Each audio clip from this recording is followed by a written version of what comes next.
এক রাতে স্বপ্নে আদেশ পেলেন মহান নবী ইব্রাহিম আলাইহিসসালাম, তোমার প্রিয় পুত্রকে কুরবানি করো।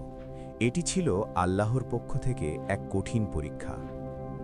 ইব্রাহিম আলাইহিসসালাম তার পুত্র ইসমাইল আলাইহিসসালামকে বললেন, বাবা, আমি স্বপ্নে দেখেছি তোমাকে কুরবানি করছি। ইসমাইল আলাইহিসসালাম উত্তরে বললেন, হে আমার পিতা, আপনি যা আদেশ পেয়েছেন তাই করুন। ইনশাআল্লাহ আমাকে ধৈর্যশীলদের অন্তর্ভুক্ত পাবেন। কি অসাধারণ ঈমান! যখন ইব্রাহিম আলাইহিসসালাম আল্লাহর আদেশ পালনে প্রস্তুত, তখন আল্লাহ ঘোষণা দিলেন, হে ইব্রাহিম, তুমি স্বপ্ন সত্যে পরিণত করেছ, আর আসমান থেকে পাঠানো হলো একটি দুম্বা।